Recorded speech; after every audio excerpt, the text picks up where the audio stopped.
Lord बच्चे लोग, प्रभु की दया और अनुग्रह से आप सभी लोग अच्छे हैं ऐसा मैं विश्वास करती हूँ। तो हम लास्ट लेसन में रहोबियाम के बारे में सीख रहे थे, तो उस लेसन के कुछ हेडलाइंस हम देखेंगे, फिर हमारे लेसन में हम जाएंगे। तो रहोबियाम इजरायली लोगों का राजा रहते समय उसने वृद्ध लोगों की, जो इजरायली लोगों की, जो वृद्ध लोगों की बात को न मानने के वजह से और उनके जो उम्र वाले हैं नौजवान लोगों की ही राजा ने बात मानी, तो इस वजह से इजरायली राष्ट्र के दो भाग हो गए, एक यहूदा राष्ट्र और एक इजराइल राष्ट्र। तो यहूदा राष्ट्र के रहोबियाम था और इजराइल राष्ट्र का यरोबाम हुआ। तो रहोबियाम ने परमेश्वर के खिलाफ, प्रजा और राजा दोनों जन मिलकर परमेश्वर के खिलाफ बहुत बड़ा पाप किया। इस पाप की वजह से परमेश्वर ने क्रोधित होकर उन लोगों को मिस्र के राजा शीशक के हाथ में सौंप दिया। शीशक ने इजराइल राष्ट्र के ऊपर, मतलब यरूशलेम के ऊपर हमला करके उस राजभवन के और परमेश्वर के जो मंदिर है, उस मंदिर में की कीमती वस्तुओं को उसने वहां से चुरा के उठा के लेके गया। तो इस वजह से परमेश्वर उन लोगों को शत्रुओं के हाथ में सौंप दिया।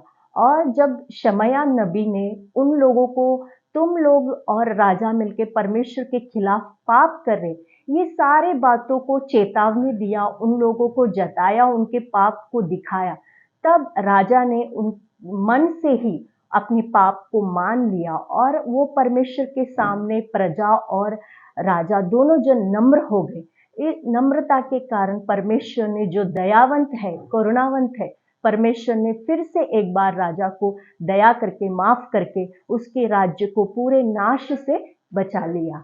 तो आज हम इजरायली राष्ट्र का जो राजा यरोबाम है, उस राजाओं के बारे में आज हम सीखने वाले। तो उसमें से आहाब जो राजा है वो और उसकी पत्नी के बारे में, उन लोग प्रजा के साथ कैसा व्यवहार किया और उन लोग कैसे रहा, इन सारे बातों के बारे में आज के लेसन में हम सीखने वाले। आइए हम छोटा सा प्रेयर करके हमारे लेसन में हम आगे जाएंगे। प्रभु महान पवित्र परमेश्वर, तेरे नाम की स्तुति करते हैं परमेश्वर। इस प्रकार फिर से एक बार दिया हुआ इस सुंदर मौका के लिए तेरा धन्यवाद देते हैं परमेश्वर। प्रभु महान, तेरा वचन तू हमें सिखा परमेश्वर। प्रभु, तेरा वचन सीखने के लिए बच्चों लोग को, मुझे भी तेरी कृपा उंडेल परमेश्वर। तेरा वाणी हम तक पहुंचने के लिए प्रभु हमारे हृदय को तू खोल परमेश्वर। प्रभु, ये वचन हमारे हृदय में काम करने के लिए प्रभु, तेरे लिए एक दई सुखदाई सुगंध होने के लिए तेरा पवित्र आत्मा सहायता और मदद कर।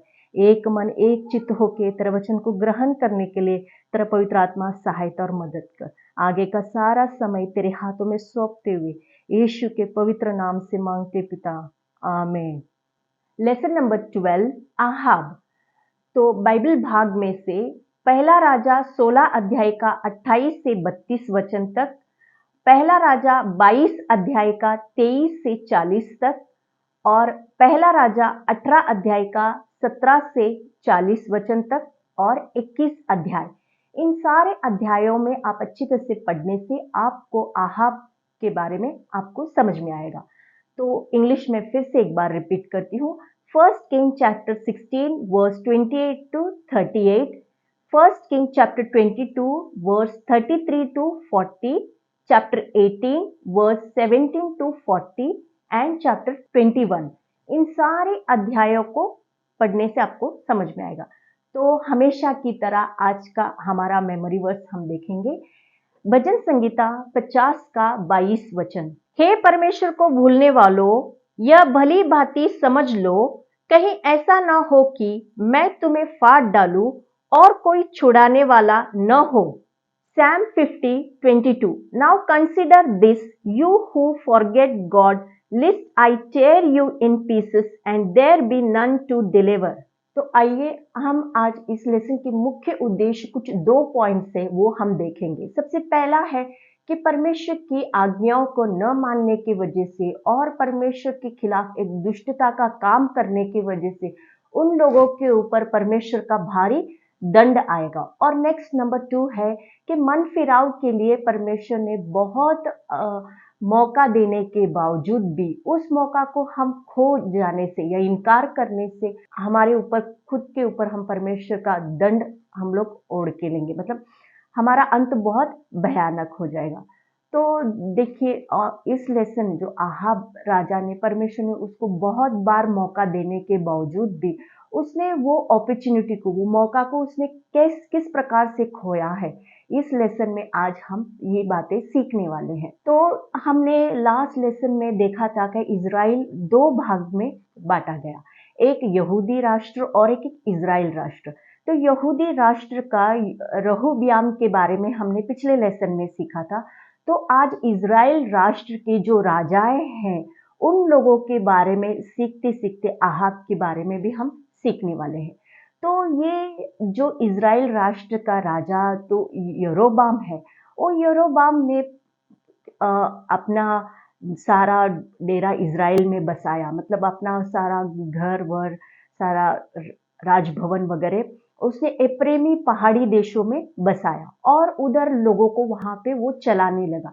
लेकिन इजरायली लोग यहोवा परमेश्वर को, जो सुलेमान राजा ने मंदिर बांधा था, उस मंदिर में जाके, वो किधर है, यरूशलेम में है, यहूदी राष्ट्र में है ना।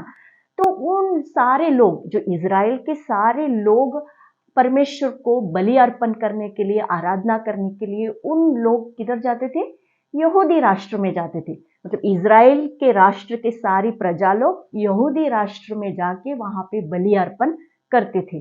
तो ये बात यरोबाम ने देखा कि सारे इजरायली लोग वहां पे बलि अर्पण करने के लिए जाते समय कहीं उनका मन रहोबियाम की ओर फिर न जाए, वो लोग उस राजा की तरफ हो न जाए, इस डर के मारे उसने क्या किया कि इजराइल राष्ट्र में ही, मतलब बेथेल और दान में ही उसने दो बलि अर्पण के लिए वहां पे वेदी बनाए। जैसा हमने हारून के लेसन में देखा था कि हारून ने वहां पे इजरायली लोगों को एक सोने का बछड़ा बना के दिया और कहा कि तुम लोगों को मिस्र देश से छुड़ाया हुआ यही तुम्हारा देवता है करके। तो उसी प्रकार सेम उसी मुताबिक से यहाँ पे यरोबाम ने भी इजरायली लोगों को कहा कि तुम लोगों को आराधना करने के लिए वहां पे एक बछड़ा बना के उसकी मूर्ति पूजा वहां पे शुरुआत की। तो दान में और बेथेल में लोग वहां पे बलि अर्पण करने लगे। तो इस वजह से यरोबाम ने इजरायली लोग, जो जीवित परमेश्वर को आराधना करने वाले लोग, अभी उन लोग क्या करने लगे, दान और बेथेल में ही मूर्ति पूजा, मतलब दो बछड़े को बना के वहां पे मूर्ति पूजा करना वहां पे स्टार्ट किया और कहा यही तुम्हारा परमेश्वर है करके। यरोबाम ने कहा यही तुम्हारा परमेश्वर है, यहाँ पे तुम अपने बलिदान अर्पण, होम बलि करना करके। तो वो सारे इजरायली लोग वहां पे अर्पण करने लगे कि तुम इतना लंबा यहूदी देश में जा नहीं सकोगे, ये तुम्हारी बस की बात नहीं है इतना लंबा जाना, तुम यहाँ पे ही आराधना करो, इधर ही तुम्हारा बलि अर्पण करो करके उसने, यरोबाम ने वहां पे इजरायली लोगों को आराधना करने के लिए, मूर्ति पूजा करने के लिए शुरुआत किया। इसलिए यरोबाम ने सारे इजरायली लोगों को पाप करने के लिए लगाया और उसके बाद जो एक एक राजा हुए उन लोगों ने भी यरोबाम की चाल चले, मतलब जो यरोबाम ने पाप किया उन लोगों ने भी वही पाप कंटिन्यू किया।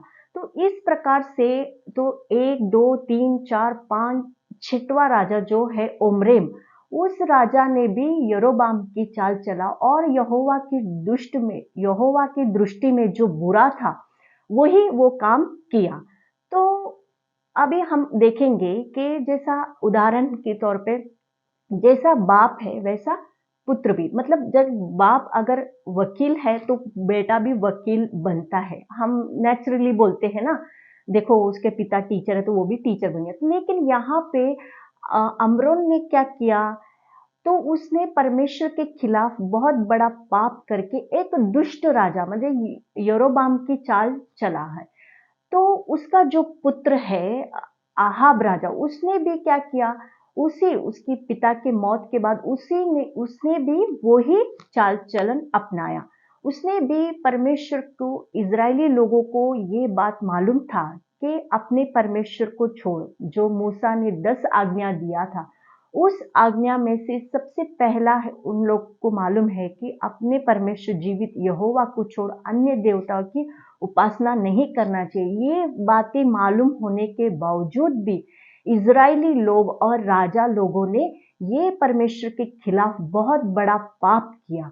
उन लोग यहोवा परमेश्वर, जीवित परमेश्वर को भूलकर वे लोग मूर्ति पूजा करने लगे और यहोवा के दृष्टि में जो बुरा है वही काम वो लोग करने लगे। तो इस वजह से आहाब राजा ने भी वो काम किया और आहाब राजा ने यरोबाम के पाप के बातों को एकदम हल्का सा लिया, मतलब एकदम इजीली लिया और उसने इतना कुछ सीरियसली नहीं लिया।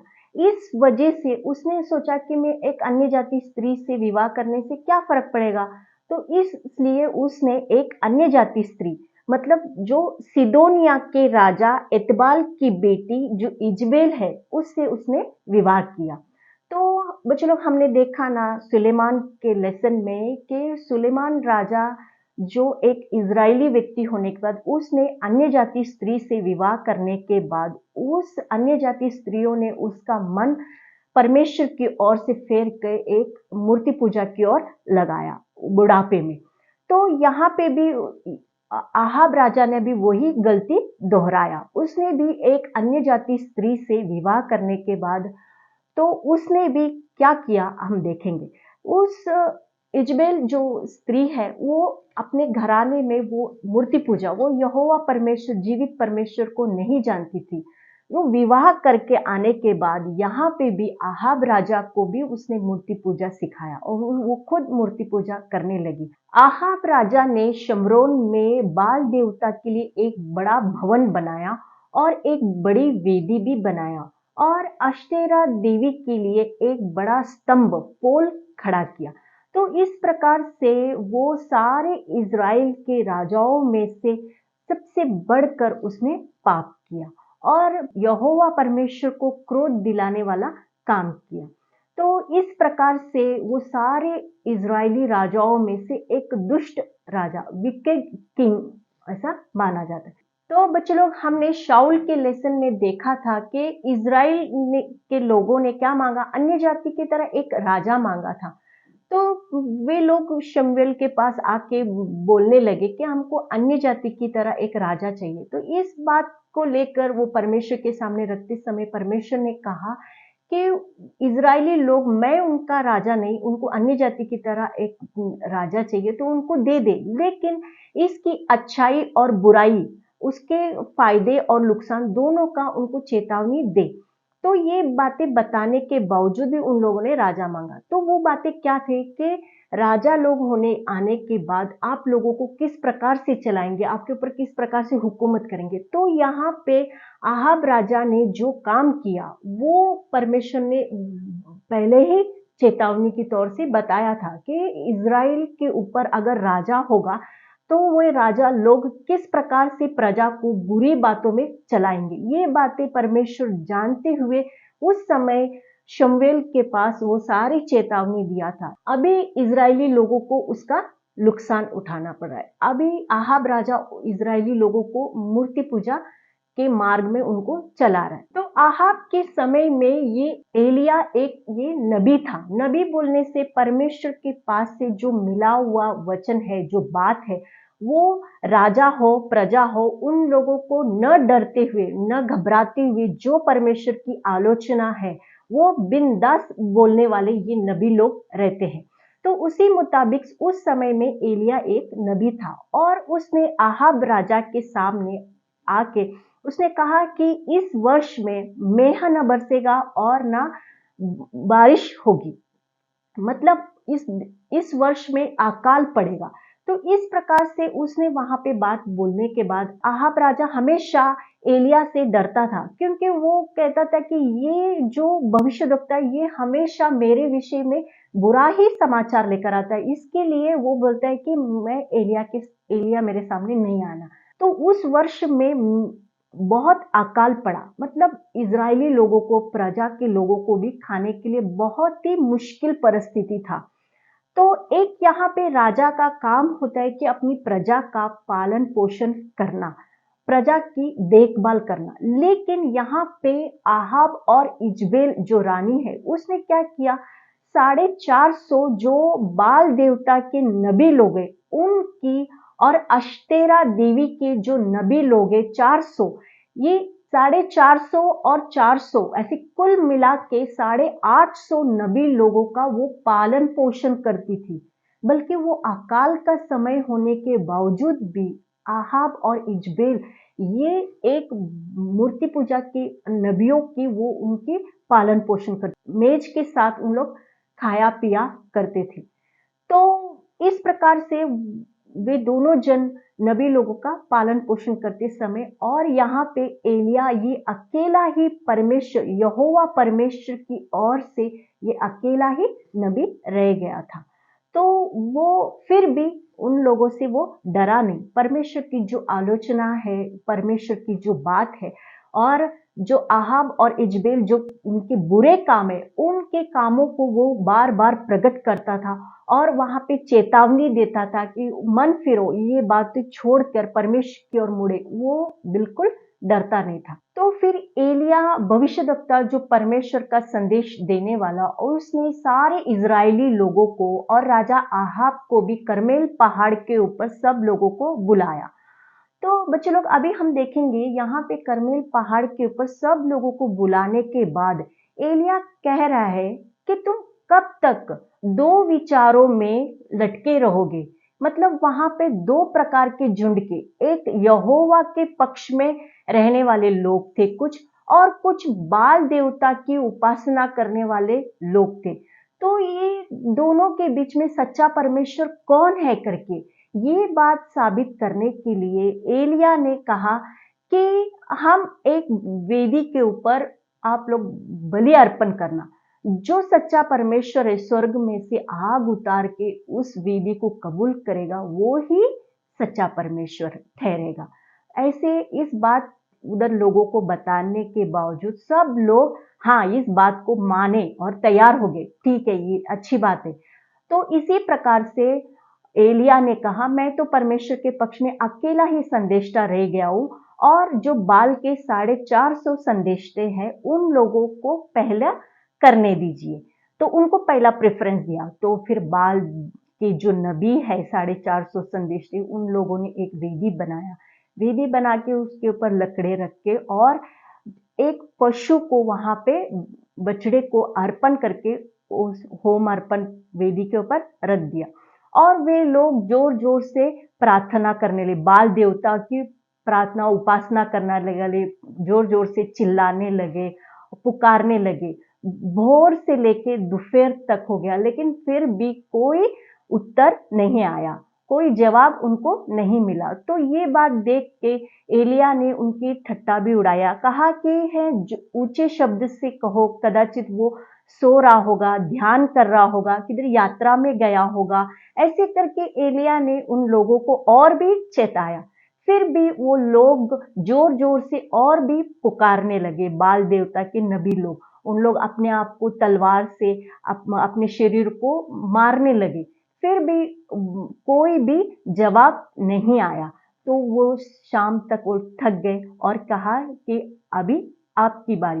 तो इस प्रकार से अभी एलिया का समय, एलिया के वक्त में एलिया ने एक वेदी बनाया और एक बछड़े को लेके उसके टुकड़े टुकड़े करके वेदी के ऊपर रखा और सच्चा परमेश्वर यहोवा परमेश्वर से प्रार्थना किया।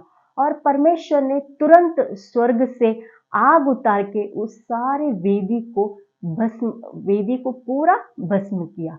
तो इस प्रकार से उधर सारे लोग और प्रजा के सामने देखा कि यहोवा ही सच्चा परमेश्वर है।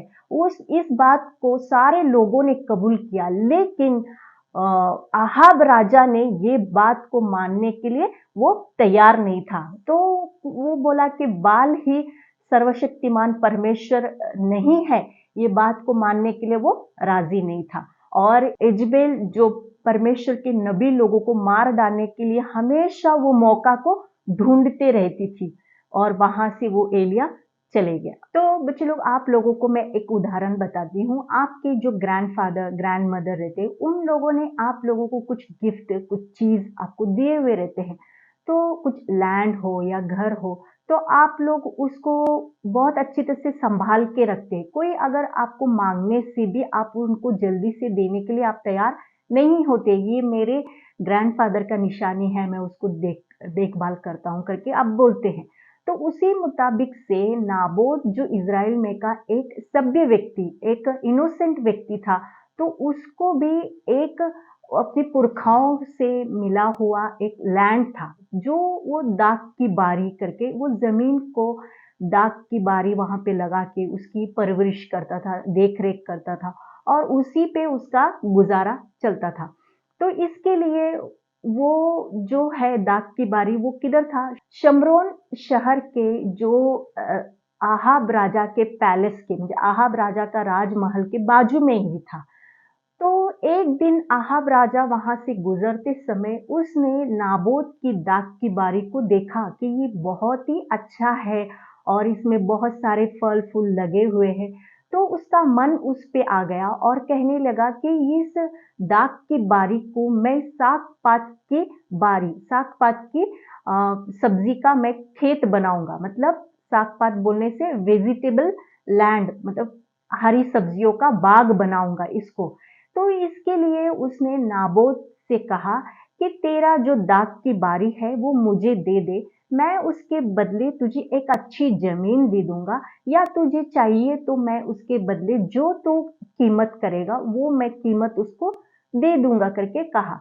लेकिन नाबोत ने ये बात को मतलब अपनी जमीन, पुरखाओं की जो निज भाग है वो देने के लिए तैयार नहीं था। वो राजा है, फिर भी वहां पे राजा है मांग रहे करके उसने वहां पे माना नहीं, बोला कि नहीं महाराज, मैं आपको मेरी जो निज भाग है मैं आपको नहीं दे सकता। उसने साफ रीति से वहां पे इनकार किया।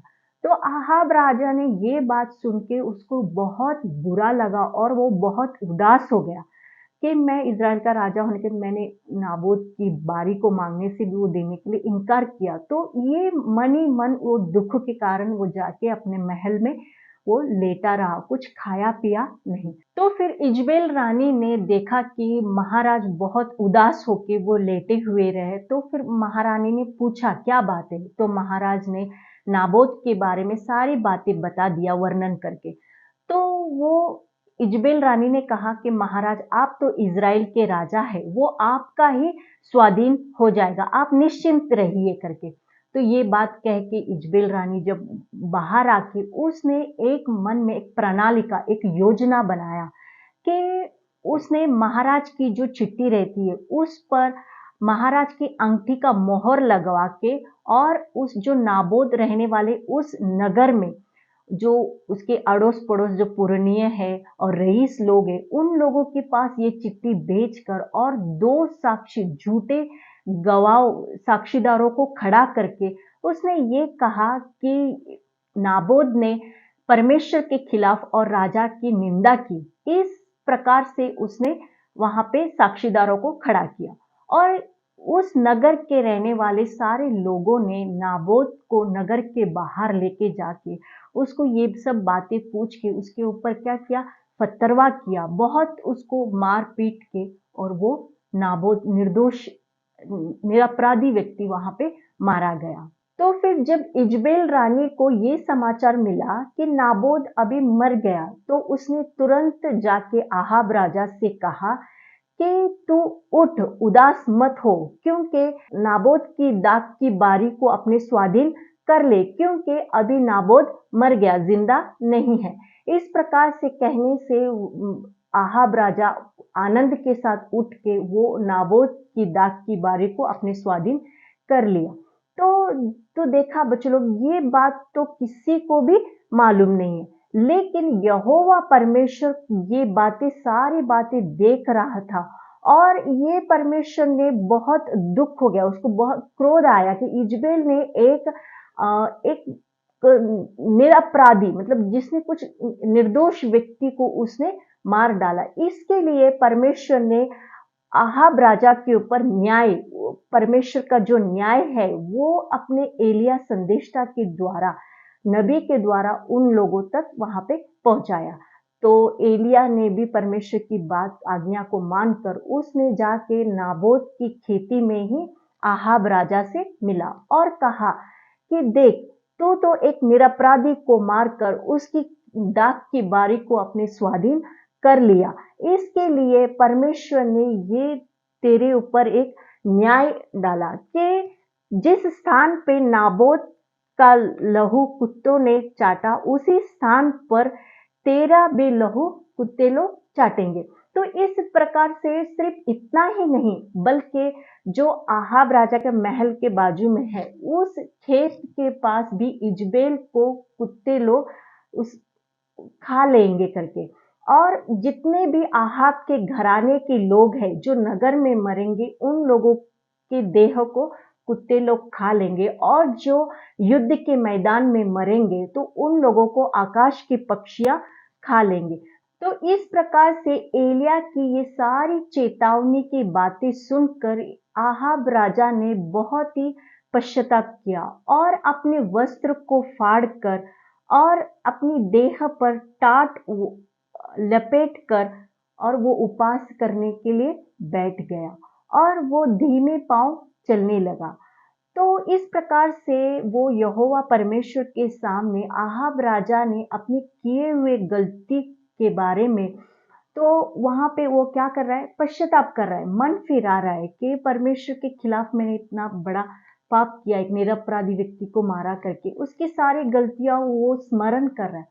तो ये मन की बात को देखकर उसने अपना मन परमेश्वर की ओर लगाया। तो ये मन की बात को देखकर परमेश्वर ने उसके ऊपर दया किया, करुणा किया, और जो विपत्ति उसके जीते जी उसके ऊपर आने नहीं दिया। उसके मरने के बाद उसके पुत्र और उसके कुटुंबियों के ऊपर ये सारी विपत्ति बीते। तो देखा ना बच्चों लोग, आहाब राजा ने जब वो परमेश्वर को भूला, तब परमेश्वर को वो किस प्रकार से वो परमेश्वर के खिलाफ घोर पाप किया।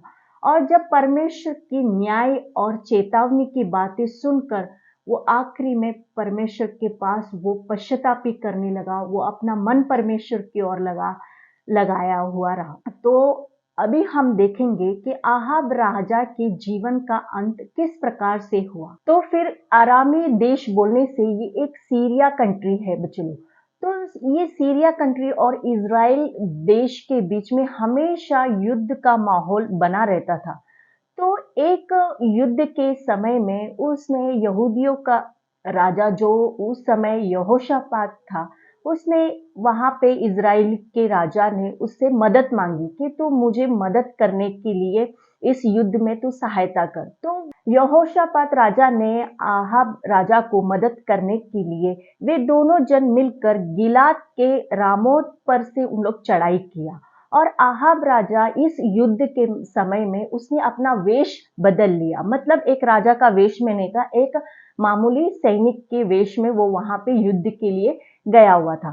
तो ये वे दोनों जन युद्ध घमासान वहां पे युद्ध चलते समय, और आरामी राजा ने ये सब बातें पहचान कर उसने कहा कि युद्ध को बहुत तेज कर, जो अपने रथ के प्रधान लोग हैं उन लोगों से जो कहा कि तुम युद्ध में किसी भी इज़राइल के छोटे बड़े किसी भी व्यक्ति को न छोड़ना। तो इसके लिए आरामी लोग बहुत तेजी से युद्ध करते समय, और अचानक से एक तेज बाण आके आहाब के राजा के छाती पे लग गई। तो इस कारण वो बाण के कारण वो बहुत घायल हुआ और अपने रथ के प्रधान से कहा कि इस घोर युद्ध से मुझे बाहर ले चल। तो वे लोग सुबह से शाम तक उन लोग रथ युद्ध के मैदान से बाहर जाते जाते रास्ते में ही आहाब राजा वो मर गया, और जो छाती पे लगा हुआ घाव है उसके घाव के लहू के कारण पूरा रथ और उसके रथ के जो पहिए हैं वहां पे पूरा लहू बह गया। और फिर आहाब राजा को शमरोन में मिट्टी दी गई, और फिर दूसरे दिन उसकी जो रथ था उस रथ को शमरोन के पोखेर नाले में धोते समय उसका लहू बहा और वे कुत्ते उसके लहू को चाटने लगे। तो इस प्रकार से जो एलिया संदेष्टा ने जो बोला था वो बात यहाँ पे सच हुई कि आहाब राजा के लहू को कुत्ते चाट देंगे। तो देखा ना बच्चों लोग, आहाब राजा ने स्टार्टिंग से एंड तक किस प्रकार से उसने इजरायली प्रजा के साथ इजबेल रानी और आहाब राजा दोनों मिलके अपनी प्रजा के साथ कैसा व्यवहार किया। उन लोगों ने परमेश्वर की ओर मन न फिराते हुए, और आखिरी में देखा तो उसका एक अंत बहुत भयानक रीति से हुआ। तो अभी हम आहाब के जीवन से हमें क्या सीख मिलता है, ये कुछ 3 पॉइंट्स देखेंगे। तो सबसे पहला है कि आहाब राजा एक इजरायली व्यक्ति होने के बावजूद भी उसने परमेश्वर के लोगों के बीच में रहते समय एक अन्य जातीय व्यक्ति की तरह उसका चाल चलन था। तो उसी मुताबिक से बच्चों लोग, हम भी परमेश्वर की चुने हुए प्रजा, परमेश्वर के लोग होने के कारण, तो हमारा चाल चलन भी अन्य जाति की तरह नहीं होना चाहिए, बल्कि परमेश्वर को भावता हुआ, पसंद आने वाला वैसा हमारा चाल चलन होना चाहिए। ये सब बातें परमेश्वर देखता है। और नेक्स्ट पॉइंट है, आहाब राजा को कितनी बार तो मन फिराव का मौका मिलने के बावजूद भी उसने एक एक अपॉर्चुनिटी को, एक एक मौका को उसने गवाया है। तो उसी मुताबिक से हमें, हमारे पास भी परमेश्वर जो मौका दिया मन फिराव के लिए, जब परमेश्वर का सुसमाचार हमारे पास आते समय उस मौका को हम गवाना नहीं चाहिए। हमारे जो पाप का जीवन है, बुरे दोस्तों के साथ की जो संगति है, और हमारे जो बुरे काम है, उस कामों को छोड़कर हम परमेश्वर की ओर मन लगाने से परमेश्वर हम पे प्रसन्न होगा और उस परमेश्वर के दंड से हम बच सकेंगे।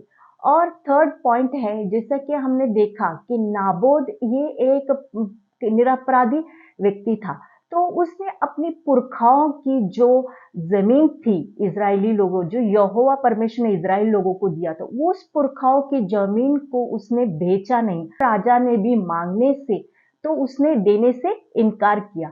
तो उसी मुताबिक से हमारे जो पुरखाओं, मीन्स हमारे जो माता पिता ने जो हमें उपदेश, जो वचन, जो परमेश्वर का प्यार हमें बताया है, उसको हम बेचना नहीं है, बल्कि उसको हम संभालना है। उसको हम किसी भी कीमत पे, उसके लिए कोई भी कीमत देना पड़े तो हम उसको क्या करना है, उसका रक्षा करना है। ये हमारी पुरखाओं की, जैसा कहा है कि ये वचन तुम्हें और तुम्हारे पीढ़ी पीढ़ी तक युगानुयुग, तो उसी मुताबिक से हमारे पुरखाओं के द्वारा मिला हुआ ये परमेश्वर का वचन, कीमती अनमोल उपदेश, इसको हमें संभालना है। तो परमेश्वर हमें क्या करेगा, आशीष देगा, और परमेश्वर हमें प्रफुल्लित कर, मतलब बढ़ाएगा। तो आहाब का लेसन के द्वारा परमेश्वर ने हमें ये कुछ बातें सिखाया, इसके लिए मैं प्रभु को धन्यवाद देती हूँ। और अभी आप हमेशा की तरह डिस्क्रिप्शन बॉक्स में दिए हुए इस लिंक के अनुसार आप क्वेश्चन आंसर्स और एक्टिविटी करते आ रहे हैं। तो इस टाइम जो एक्टिविटी वर्कशीट में दिया, उसी मुताबिक से आप लोगों को करना है। आइए छोटी सी प्रेयर करके हमारे लेसन को हम समाप्त करेंगे। प्रमहान पवित्र परमेश्वर, तेरे नाम की स्तुति करते हैं परमेश्वर, तेरा धन्यवाद देते हैं परमेश्वर। प्रभु, आहाब राजा के द्वारा प्रभु हमारे जीवन से तू बात किया, इसके लिए तेरा धन्यवाद देते परमेश्वर। प्रभु, आहाब राजा एक इजरायली व्यक्ति होने के बावजूद भी वो तेरे खिलाफ पाप किया परमेश्वर। प्रभु, वैसा हम तेरे खिलाफ पाप न करते हुए परमेश्वर, तुझे जो प्रसन्न, तुझे जो ग्रहणीय, ऐसा हम काम करने के लिए प्रभु निरंतर अन्य जाति में तेरा रोशनी प्रकट करने के लिए तू हमें कृपा तू दे परमेश्वर। तेरे गुण प्रसिद्ध करने के लिए तू हम पे दया और करुणा कर परमेश्वर। आहाब राजा को जिस प्रकार बार बार उसको मौका दिया, प्रभु हमें भी तू बार बार मौका देते समय उस मौका को हम नष्ट न करते हुए, उस मौका के अनुसार परमेश्वर हम पाप से फिर के तेरे पास आने के लिए तू हम पे दया और करुणा कर। प्रभु, ये वचन तेरे हर एक के जीवन में काम करे प्रभु। इसके लिए मैं अपने आप को, बच्चों को, सभी लोगों को तेरे हाथों में सौंपते हुए यीशु के नाम से मांगते पिता, सुन और कबूल कर। आमीन।